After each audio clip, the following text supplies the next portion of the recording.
Morning विद्यार्थी मित्रों। हवे आजना प्रश्नों जे लास्ट टाइम दाखलाओ चलाया था त्यांथी आगळ शरू करीए छीए, तो जरा ध्यान आपजो। हवे समझो जरा कि आजना जे पण प्रश्नों छे ए प्रश्नोनी अंदर थोड़ुंक विशेष फोकस करजो। सीक्वन्स में कदाच प्रश्नों ना आवे तो बहुत चिंता ना करता, पण जे रिलेटेड प्रश्नों हशे ए बधा साथे साथे करीशुं, तमने समझ सारी पड़े। आवतीकाले एक्जाम पण छे तो ए ध्यान पण राखवुं पड़शे अने तैयारी सारी रीते करवी पड़शे। अने आजना लेक्चर में जे कंई शीखवाडीशुं ए पण कालनी परीक्षामां पूछी शकाय, तो ए प्रमाणे प्रिपेरेशन राखजो।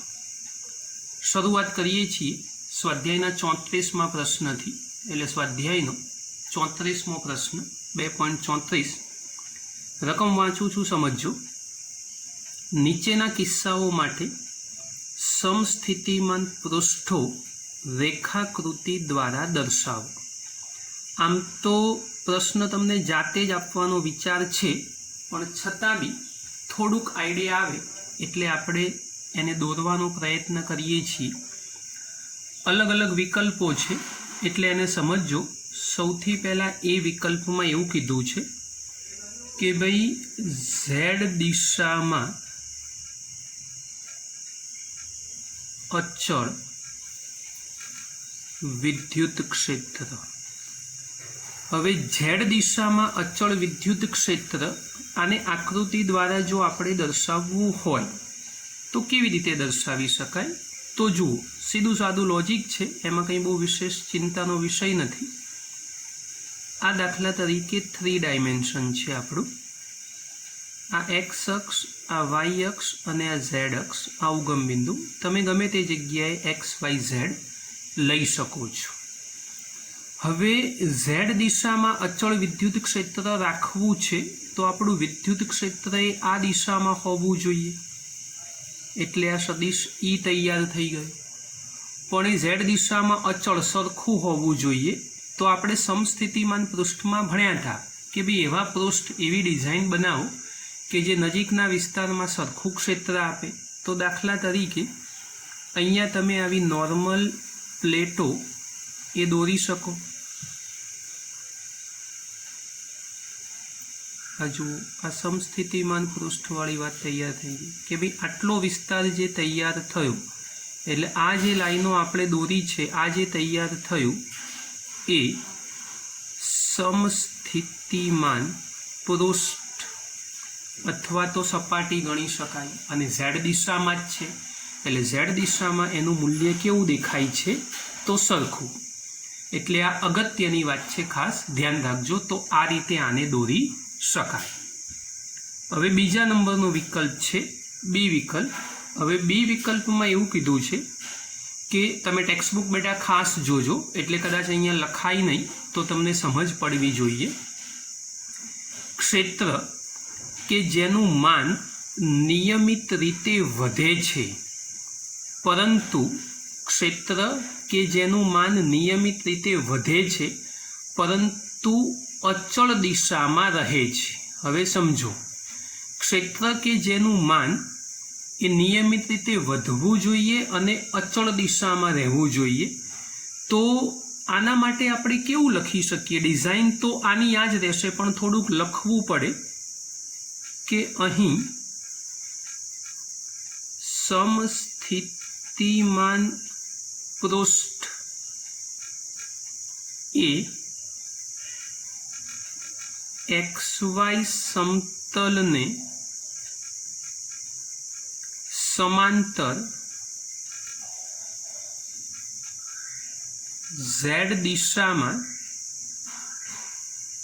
होवुं जोईए। एटले के Z दिशा में हशे। हवे जो Z दिशा में हशे तो विद्युत क्षेत्र तेथी विद्युत क्षेत्र जेम जेम वधे एटले के वधतुं जशे, रकमना शब्दों प्रमाणे તેમ તેમ આ સ્થિતિમાન પૃષ્ઠ એકબીજાની ક્યાં આવવા જોઈએ? તો નજીક. જે આપણે ડિસ્ટન્સમાં બતાવ્યા છે એ થોડાક એકબીજાની નજીક દોરવા પડે. આકૃતિ આવી જ થાય પણ આ થોડું દૂર છે તો એને ખાલી થોડાક નજીક બતાવવા પડશે, બાકી બીજો કોઈ ફરક પડવાનો નથી. બેટા આવા બધા જે પ્રશ્નો છે પ્રશ્નો એક માર્ક્સના VSQમાં પૂછી શકાય, તો એ તમારે ધ્યાનથી તૈયાર કરવા પડે. 1 માર્કમાં VSQ આ રીતે હોઈ શકે. હવે ત્રીજો પ્રશ્ન કે ભાઈ ઉગમ બિંદુએ એકલ ધન વિદ્યુત ભાર. હવે ઉગમ બિંદુએ એકલ ધન વિદ્યુત ભાર હોય તો આ દાખલા તરીકે ઉગમ બિંદુને એકલો ધન વિદ્યુત ભાર હોય તો ઓલરેડી થિયરીમાં આવા આપણે સમસ્થિતિમાન પૃષ્ઠો દોરેલા હતા. જોઈ લો આ સમસ્થિતિમાન પૃષ્ઠ. તમારી ઈચ્છા હોય એટલા. ધન વિદ્યુત ભારનું ક્ષેત્ર ક્યાં જવું જોઈએ ભાઈ? તો દૂર. તો જોઈ લો આ દોરી નાખ્યું આપણે આ ક્ષેત્ર. તમારે જેમ બનાવવું હોય તો આ ક્ષેત્ર તૈયાર થઈ ગયું. તો સમસ્થિતિમાન પૃષ્ઠ બની ગયા ધન વિદ્યુત ભારના કારણે. એકબીજાથી દૂર જતા હશે તો આ પૃષ્ઠ આવી રીતે દોરી શકાય. આમાં કંઈ બહુ અઘરું છે નહીં. એકલ વિદ્યુત ભાર છે તો આ એક જ વિદ્યુત ભારની વાત કરેલી છે. ડી વિકલ્પની વાત કરીએ. ચોથા નંબરનો મુદ્દો કે જે ડી વિકલ્પ દર્શાવશે આપણને. એટલે હવે ડી વિકલ્પ ઉપર આવીએ. તો સમતલમાં સમાંતર અને સમાન અંતરે રહેલા લાંબા વિદ્યુત ભારિત તારથી બનેલ નિયમિત જાળી.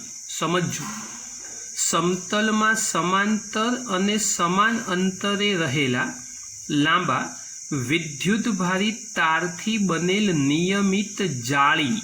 હવે એના માટે જો સમજો કે ભાઈ સમતલમાં સમાંતર અને સમાન અંતરે લાંબા વિદ્યુત ભારથી બનેલ નિયમિત જાળીના સમસ્થિતિમાન પૃષ્ઠ એ જાળીની નજીકમાં બદલાતા હશે, પણ જેમ જેમ તમે દૂર એટલે કે અનંત અંતરે જશો તો સમસ્થિતિમાન પૃષ્ઠો એ જાળીને સમાંતર કેવા પ્રકારના હશે? સમતલ. તો એની ડિઝાઇન દોરવાની જરૂર નથી, પણ સમતલ પ્રકારના હશે એવું લખી શકાય. એટલે એને આપણે સમતલ પૃષ્ઠ તરીકે ઓળખીશું. તો બેટા VSQ છે આ રહ્યો એ 1 માર્ક્સમાં પૂછી શકાય. બે ડિઝાઇન બનાવો તો ડિઝાઇન તો સરખી જ બને, એમાં ગોળાકાર બી. આ ચોથા વિકલ્પમાં ગોળાકાર પણ બની શકે, કંઈ ફરક ના પડે, એ લગભગ સરખો જ થાય.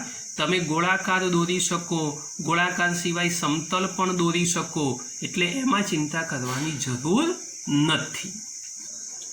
હવે સ્વાધ્યાયનો 35મો પ્રશ્ન. બેટા રકમમાં થોડુંક નોલેજ તમને મળે એવી વાત કરું છું, એટલે સાંભળજો. વાન ધ ગ્રાફ પ્રકારના જનરેટરમાં, હવે એકચ્યુઅલી છે ને આ તમારા સિલેબસમાં ભણવાનું આવ્યું જ નથી, એટલા માટે તમને નવાઈ લાગશે કે સાહેબ આ વળી બધું શું છે, તો એનો ખુલાસો કરી આપું છું, થોડો સમજો. એકચ્યુઅલી વાન ધ ગ્રાફ એ વૈજ્ઞાનિકનું નામ છે, અને જનરેટર એક એવી રચના કે જે ઇલેક્ટ્રિસિટીની ઓપ્શનમાં આપણને વીજળી પૂરી પાડે. દાખલા તરીકે સિનેમાગૃહો, મોટા મોટા ઓડિટોરિયમ આવું બધું હોય તો ત્યાં આગળ વૈકલ્પિક વ્યવસ્થા સ્વરૂપે હોસ્પિટલોમાં એમાં વૈકલ્પિક વ્યવસ્થા સ્વરૂપે જનરેટર ગોઠવેલા હોય. દાખલા તરીકે વિચારો કે ભાઈ હોસ્પિટલની અંદર ઓપરેશન ચાલતું હોય અને ડૉક્ટરે બધું મસ્ત મજાનું ચીરીને તૈયાર રાખ્યું હોય, સર્જરી કરતા હોય, લાઇટો જાય તો ડૉક્ટર કે ચલો હવે લાઇટ આવશે પછી ફરીથી કામ કરીશું, તો એવું પોસિબલ નથી. ત્યારે વૈકલ્પિક વ્યવસ્થા સ્વરૂપે આવું જનરેટર કામમાં આવે, જે ઇલેક્ટ્રિસિટી ના હોય એ વખતે એના દ્વારા આપણે ઇલેક્ટ્રિસિટી મેળવી શકીએ.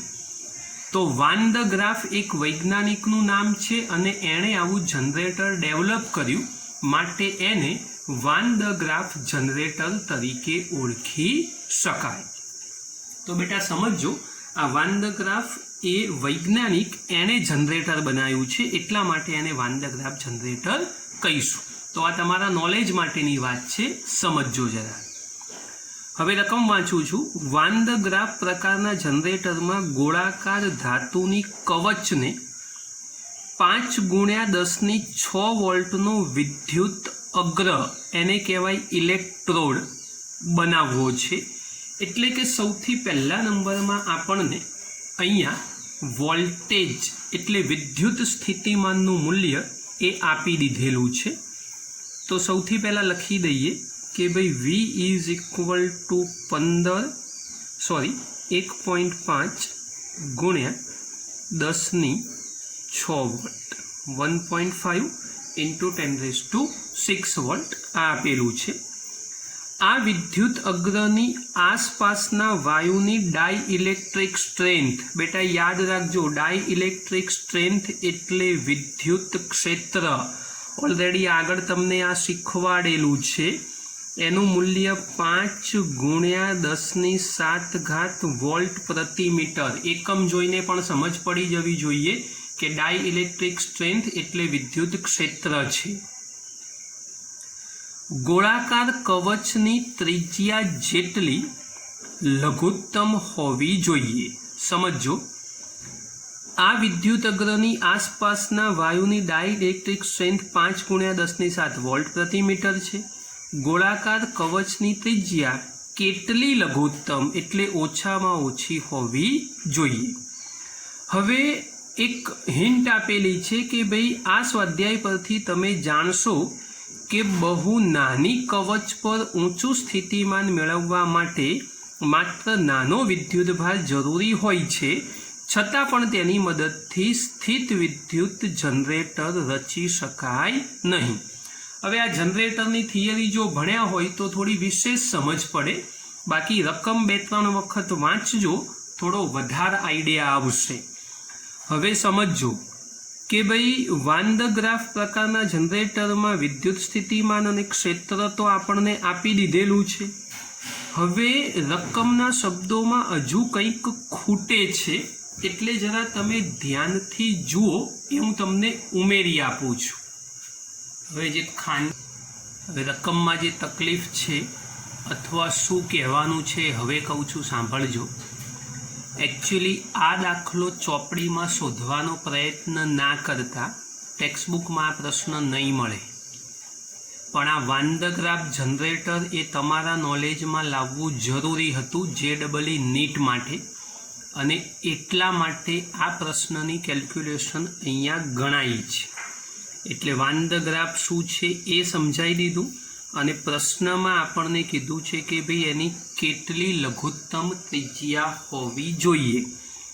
તો હવે લઘુત્તમ ત્રિજ્યાની વાત છે, તો એ લઘુત્તમ ત્રિજ્યાની અંદર જરા ધ્યાનથી સમજો તો સીધી સાદી વાત આપણી કે ભાઈ સ્થિતિમાન માટેની ફોર્મ્યુલા હોય તો એ થશે KQ/R, અને વિદ્યુત ક્ષેત્ર માટેની ફોર્મ્યુલા હશે તો KQ/R²। યાદ રાખવા માટે લખું છું, બાકી ઓલરેડી વેદ સૂત્ર મેં શીખવાડેલું જ છે।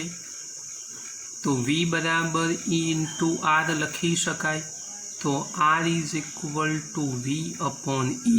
V એટલે 1.5 ગુણ્યા 10⁶, E એટલે 5 ગુણ્યા 10⁷।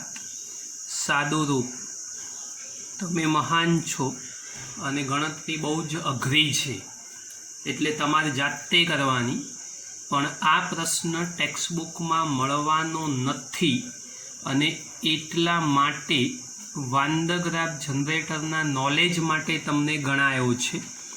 તો કૌંસમાં અહીંયા વધારાનો પ્રશ્ન એવું લખું છું એટલે તમને સમજ પડે। ઓરિજિનલ 35મો પ્રશ્ન આ નથી, આ તો કનેક્શનમાં 34 પછી 35 નંબર લખી દીધો છે। વાસ્તવિક 35મો પ્રશ્ન હવે ગણીએ છીએ, ધ્યાન રાખજો। તો હવે સ્વાધ્યાયનો ઓરિજિનલ ટેક્સ્ટબુક પ્રમાણે 35મો પ્રશ્ન પણ એક આ શીખવાડવું જરૂરી હતું, એટલે 35મો ગણાવો તો એની ઉપર જ આ પ્રશ્નની ગણતરી તમને બતાવી દીધી। મિત્રો, રકમ ઉપર ફોકસ કરજો, જરા રકમમાં ધ્યાન આપજો। સ્મોલ r1 ત્રિજ્યા અને q1 વિદ્યુતભાર ધરાવતો એક નાનો ગોળો, સ્મોલ r2 ત્રિજ્યા અને q2 વિદ્યુતભાર ધરાવતી એક ગોળાકાર કવચ વડે ઘેરાયેલો છે. પહેલા નાનો ગોળો છે અને બીજી કવચ છે. યાદ રાખજો, ગોળો એટલે ભરેલી વાત અને કવચ એટલે પોલી વાત. આ યાદ રાખવાની.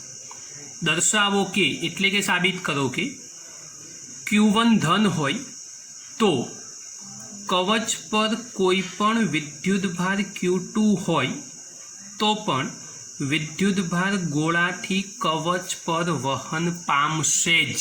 એટલે કે આવું સાબિત કરવાનું છે કે જો q1 ધન વિદ્યુતભાર હોય ત્યારે કવચ ઉપર ભલે ગમે તે વિદ્યુતભાર હોય પણ વિદ્યુતભાર ગોળાથી કવચ ઉપર જ જવો જોઈએ. આવું આપણે સાબિત કરવા માગીએ છીએ. ધ્યાન આપજો. હવે શરૂ કરું છું.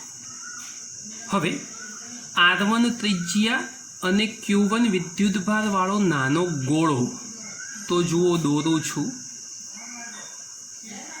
આ નાનો ગોળો તૈયાર થઈ ગયો કે જેની ત્રિજ્યા થશે r1 અને એની પરનો વિદ્યુતભાર થશે q1.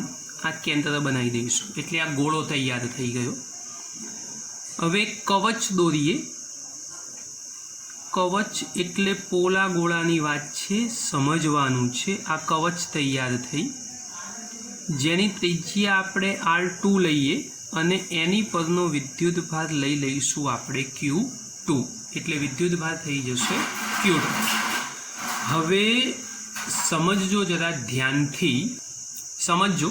સ્મોલ r1 ત્રિજ્યા અને q1 વિદ્યુતભારવાળા નાના ગોળાને સ્મોલ r2 ત્રિજ્યા અને q2 વિદ્યુતભાર ધરાવતી ગોળાકાર કવચમાં તેમના કેન્દ્રો એકબીજા પર સંપાત થાય તેમ મૂકેલા છે.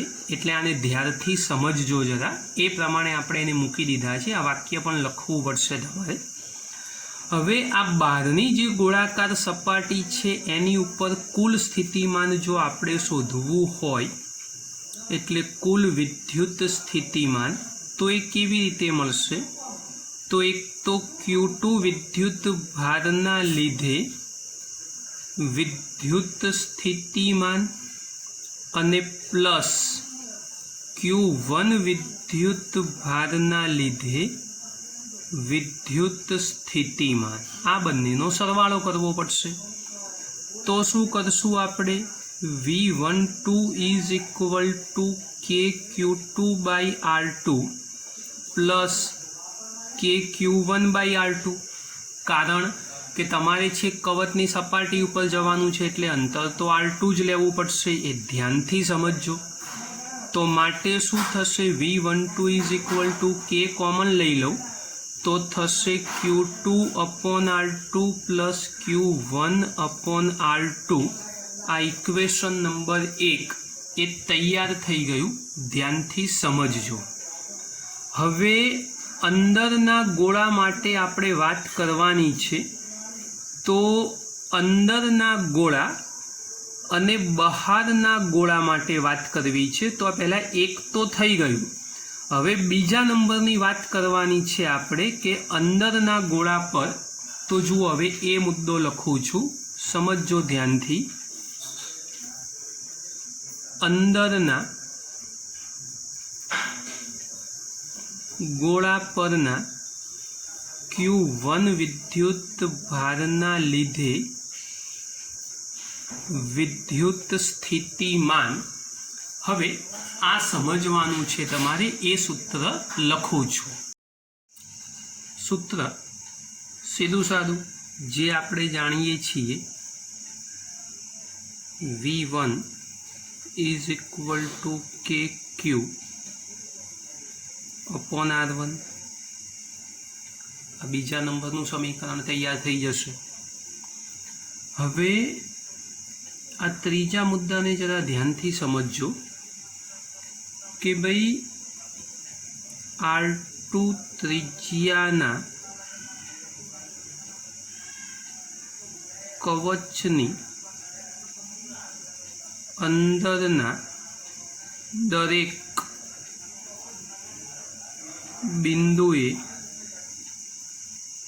q2 વિદ્યુત ભારના લીધે વિદ્યુત સ્થિતિમાન અથવા તો સ્થિતિમાન તેની સપાટી પરના સ્થિતિમાન જેટલું જ હોય. આવું ઓલરેડી થિયરીમાં શીખી ગયા છીએ. તેથી R1 ત્રિજ્યાના ગોળા પરનું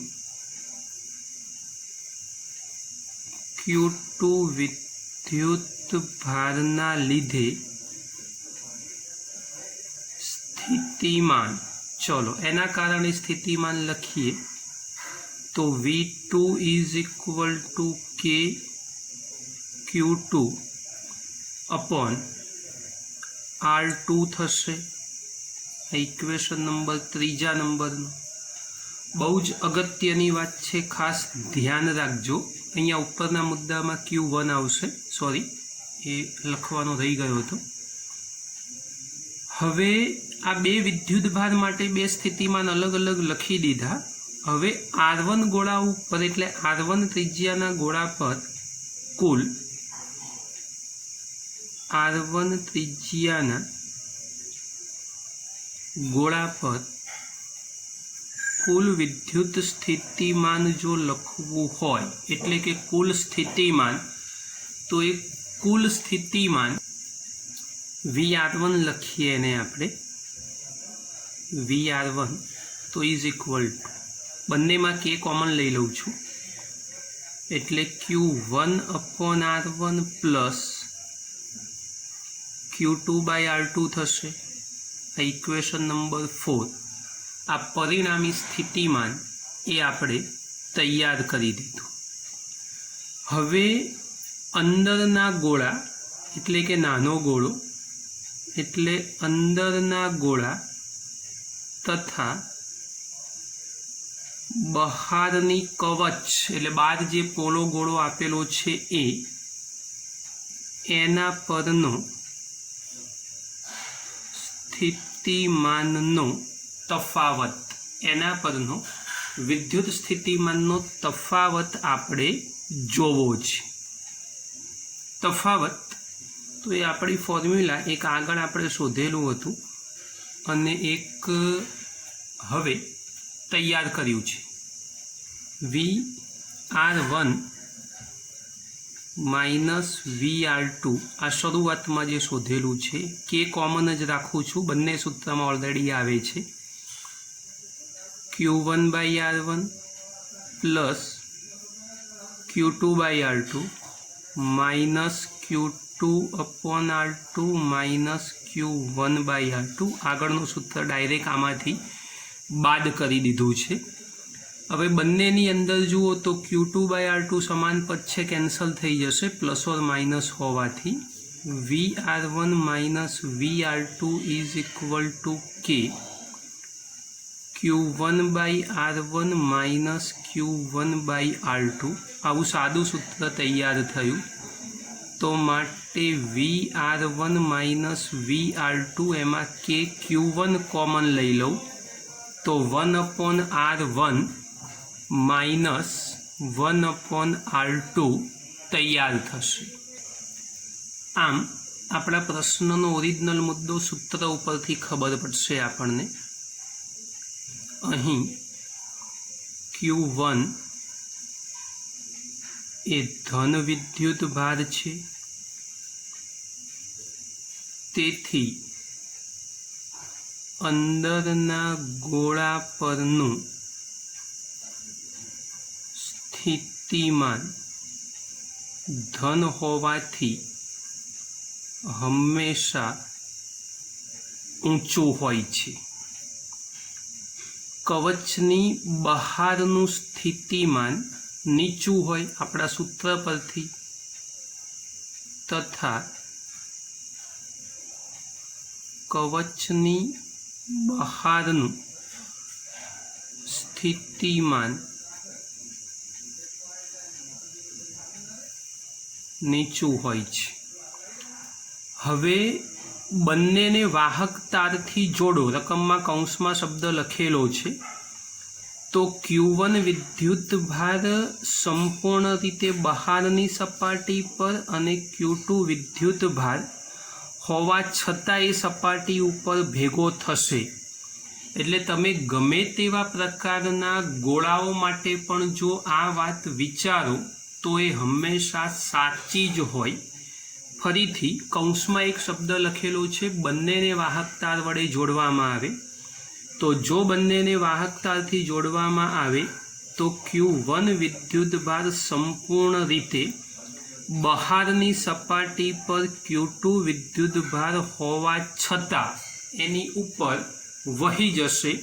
આ હકીકત એ ગમે તે પ્રકારના ગોળાઓ માટે હંમેશા સાચી છે. તો બેટા આ દાખલો પણ થોડોક અગત્યનો છે, એને જરા ધ્યાનથી સમજી અને તૈયાર કરી દેજો. વિદ્યાર્થી મિત્રો, પ્રશ્ન નંબર 36 લખેલું જ છે એટલે ટેન્શન લેવાની જરૂર નથી. સંપૂર્ણ જાતે કરવાનું, ખાલી VSQ માટેનો પ્રશ્ન છે. 4 જુદા જુદા પ્રશ્નો છે. હું સમજાવું છું બધા, જવાબ તમારે જાતે લખવાના રહેશે. પહેલાં પ્રશ્ન વાંચીએ છીએ, એના ABCD વિકલ્પો છે. નંબર 1, નીચેના પ્રશ્નના જવાબ આપો. પૃથ્વીની સપાટીથી ઊંચાઈ સાથે ઘટતા વિદ્યુત ક્ષેત્રને અનુરૂપ વાતાવરણની ટોચ પરનું સ્થિતિમાન જમીનની સાપેક્ષે 400 કિલોવોલ્ટ છે. પૃથ્વીની સપાટીની નજીક ક્ષેત્ર 100 વોલ્ટ પ્રતિ મીટર છે. તો પછી આપણા ઘરમાંથી બહાર ખુલ્લામાં પગ મૂકતા આપણે વિદ્યુત આંચકો કેમ અનુભવતા નથી? 400 કિલોવોલ્ટ જમીનની સાપેક્ષે વાતાવરણની ટોચનું સ્થિતિમાન અને ક્ષેત્ર પણ 100 વોલ્ટ પ્રતિ મીટર, ખૂબ વધારે કહેવાય. છતાં કરંટ કેમ નથી લાગતો? હવે કૌંસમાં એવું લખેલું છે કે ઘરને એક સ્ટીલનું પાંજરું ધારો કે જેમાં અંદર કોઈ ક્ષેત્ર નથી. યાદ કરો, મેં ઇલેક્ટ્રોસ્ટેટિક શિલ્ડિંગ શીખવાડ્યું હતું કારવાળી ઉદાહરણમાં. તો જવાબ સમજો, આપણને વિદ્યુત આંચકો નથી લાગતો કારણ કે જ્યારે આપણે ઘરની બહાર નીકળીએ છીએ ત્યારે ખુલ્લી હવાના પૃષ્ઠનું સમસ્થિતિમાન બદલાશે, જે આપણા શરીર અને જમીનનું સ્થિતિમાન સરખું રાખશે. બહાર પગ મૂકીશું જ્યારે ઘરની બહારથી તો સ્થિતિમાન પૃષ્ઠમાં ફરક પડશે અને પૃષ્ઠ બદલાશે તો આપણું શરીર અને જમીન એનું સ્થિતિમાન સરખું થઈ જશે, એટલે આપણને કોઈ પ્રકારનો કરંટ લાગશે નહીં. બીજો પ્રશ્ન છે. હવે એક માણસ એક દિવસ સાંજે તેના ઘરની બહાર એક 2 મીટર ઊંચાઈનું અવાહક ચોસલું એટલે સ્લેબ, એક ટુકડો ગોઠવે છે કે જેની ટોચ પર મોટું 1 મીટર ક્ષેત્રફળનું એલ્યુમિનિયમનું પતરું રાખેલ છે. બીજા દિવસે સવારે જો તે ધાતુના પતરાને સ્પર્શે તો તેને વિદ્યુત આંચકો લાગશે? તો ફરજિયાત લાગશે.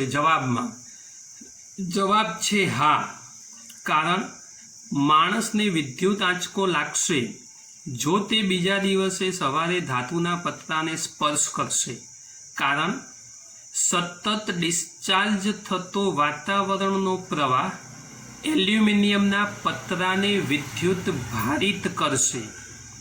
એના કારણે વોલ્ટેજ ધીમે ધીમે વધતો જશે અને વોલ્ટેજનો વધારો એલ્યુમિનિયમના પતરા અને જમીન વચ્ચે બનતું એક કેપેસિટર, એલ્યુમિનિયમનું પતરું એટલે એક પ્લેટ, જમીનની સપાટી એટલે બીજી પ્લેટ, બંનેનું કેપેસિટર બનશે અને એના કારણે કેપેસિટન્સ બદલાશે, એટલે એની ઉપર આધારિત હશે અને માટે કરંટ લાગવાના ચાન્સ વધી જશે.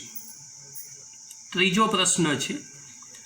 હવાની નાની અથવા તો ઓછી વાહકતાને કારણે સમગ્ર પૃથ્વી પર વાતાવરણમાં સરેરાશ ડિસ્ચાર્જિંગ પ્રવાહ 1800 એમ્પિયર જણાયો છે, તો પછી વાતાવરણ પોતે સમય જતાં સંપૂર્ણ ડિસ્ચાર્જ એટલે કે વિદ્યુત વિભારિત થઈને તટસ્થ કેમ બની જતું નથી?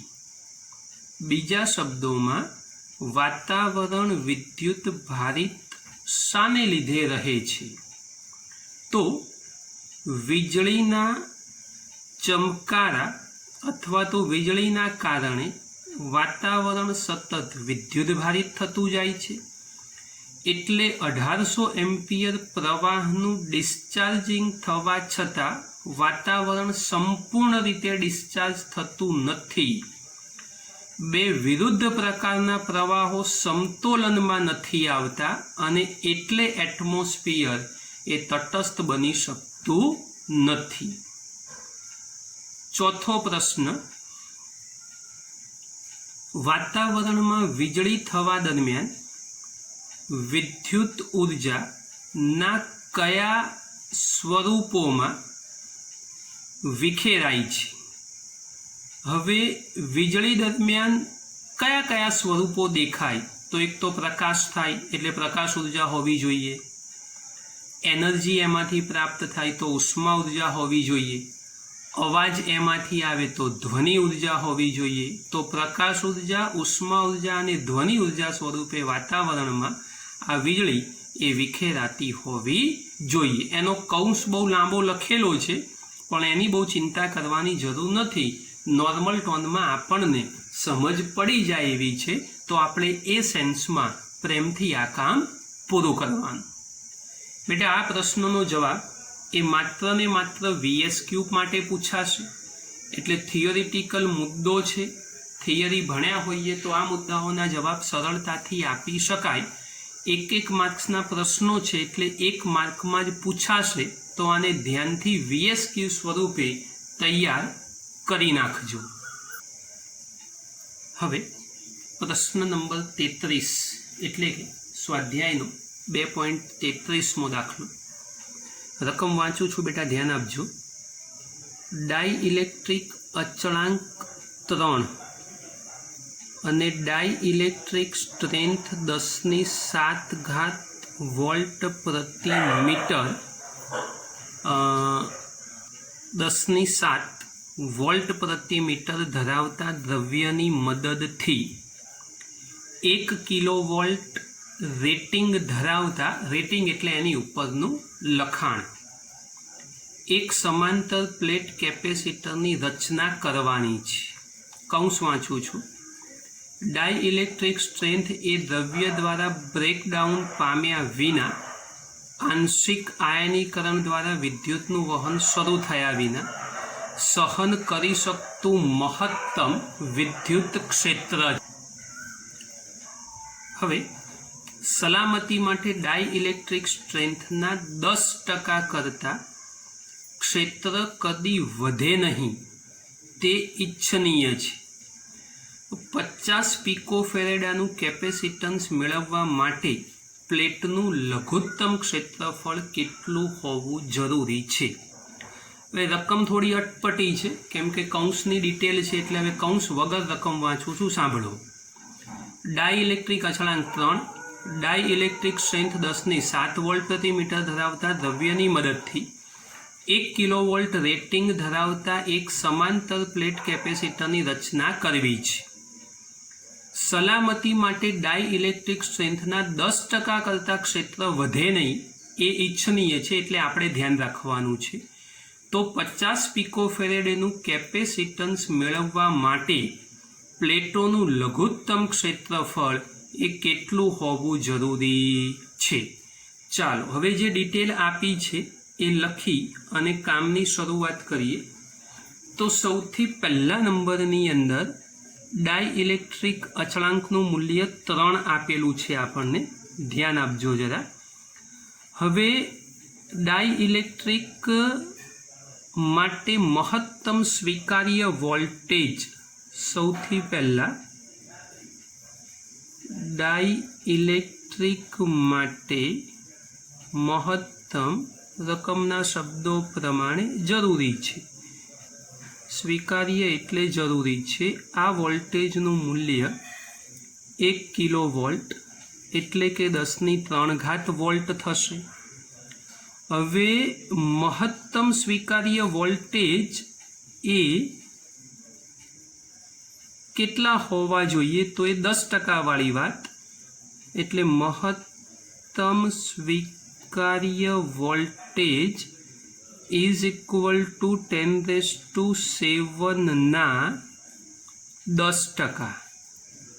તો 10⁷ના 10% એટલે 10/100. તો સાદુરૂપ કરશો એટલે 10⁶ વોલ્ટ પ્રતિ મીટર હોવું જોઈએ. હવે આ સમજજો જરા, બંને મુદ્દાઓ અગત્યના છે.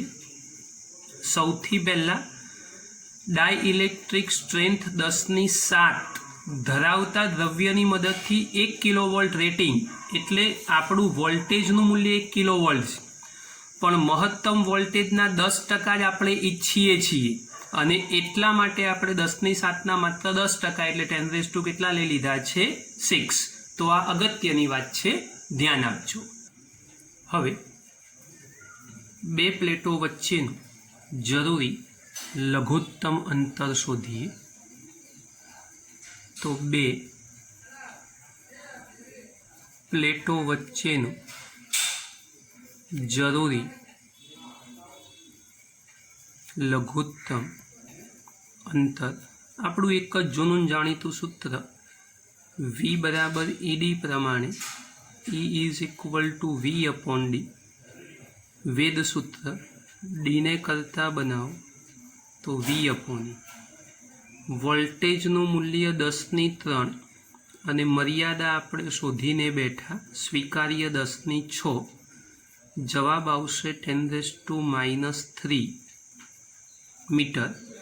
આ એક અગત્યની વાત છે, ખાસ ધ્યાન આપજો. આ નોર્મલ વાત તૈયાર થઈ ગઈ. હવે સમાંતર પ્લેટ કેપેસિટરનું કેપેસિટન્સ પેલું કે ઘણું આપણે સાબિત કર્યું હતું ને, એનો ઉપયોગ કરીશું. તો હવે સમાંતર પ્લેટ કેપેસિટરનું કેપેસિટન્સ. સમાંતર પ્લેટ કેપેસિટરનું કેપેસિટન્સ આપણું સિમ્પલ સૂત્ર C is equal to K ε0A/D.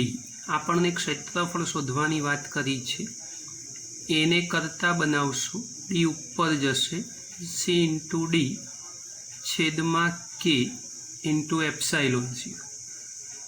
બેટા C બરાબર 50 આપેલા છે રકમના શબ્દોમાં, D તમે શોધીને બેઠા છો, Kનું મૂલ્ય 3 આપેલું છે અને ε0 તમે જાણો છો. તો આટલી કિંમતો આમાં મૂકશો એટલે તમારો જવાબ એ તૈયાર થઈ જશે. આમાં જે ડિટેલ ના હોય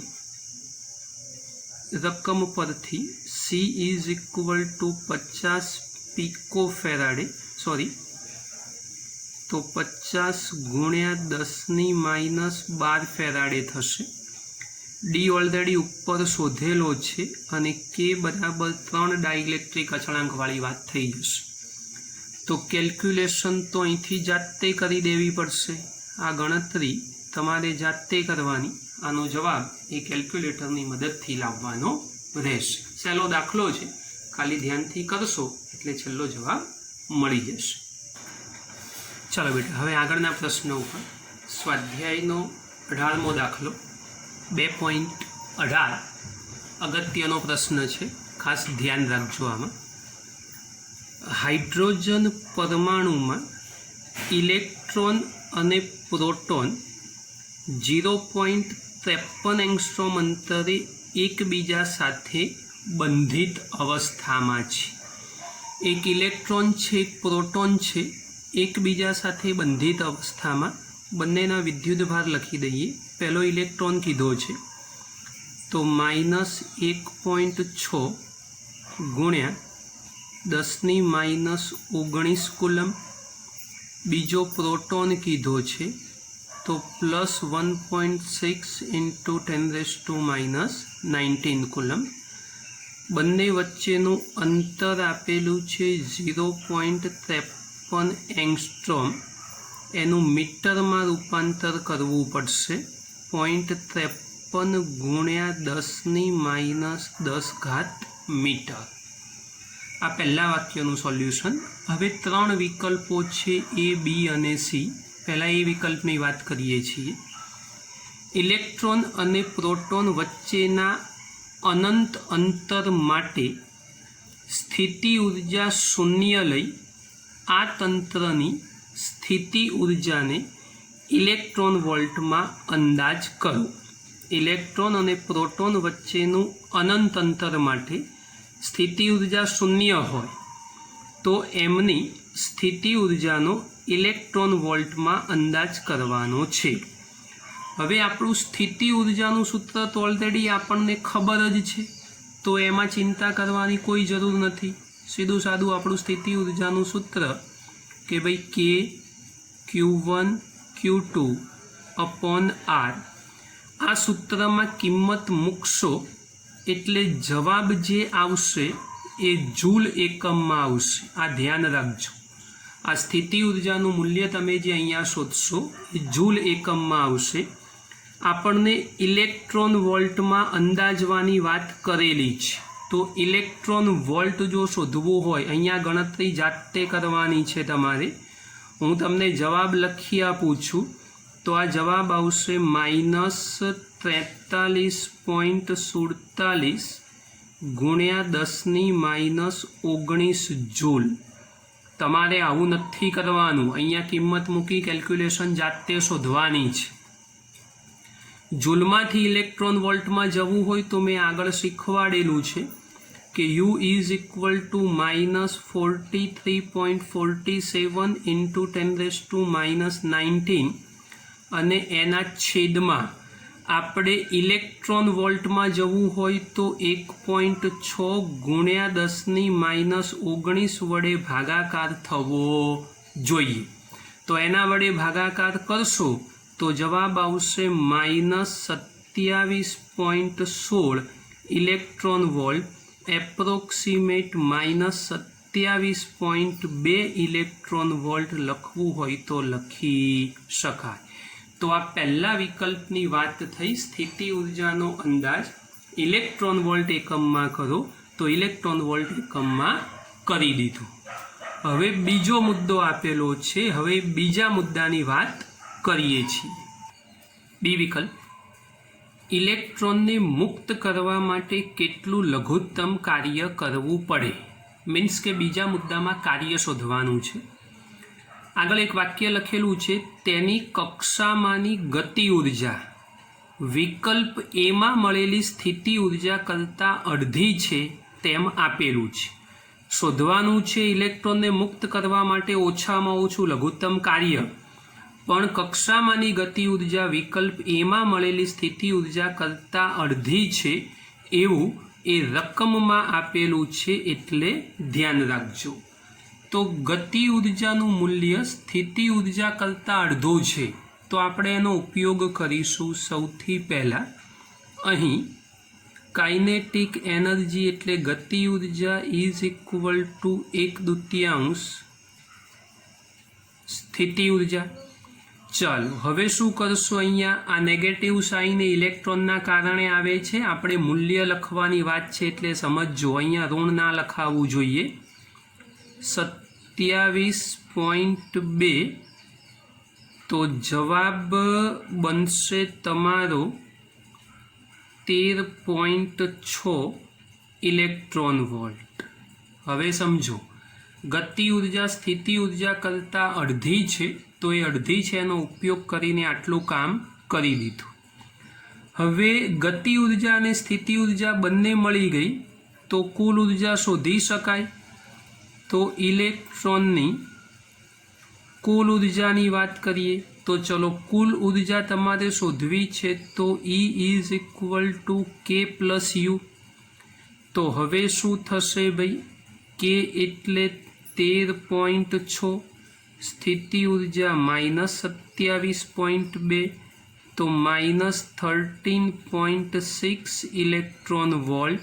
આ માઇનસ મૂલ્ય જે મળ્યું એવું દર્શાવે કે ઇલેક્ટ્રોન એ બંધિત અવસ્થામાં છે. ઋણ મૂલ્ય એ ઇલેક્ટ્રોનની બંધિત અવસ્થાની વાત સૂચવે છે, ધ્યાન રાખજો. હવે આ તો ખાલી કુલ ઉર્જા એટલા માટે શોધવી પડી કે ઇલેક્ટ્રોન બંધિત અવસ્થામાં છે, આપણે એની ઉપર એને મુક્ત કરાવવો છે. તો એના માટે લઘુત્તમ એટલે જરૂરી લઘુત્તમ કાર્ય,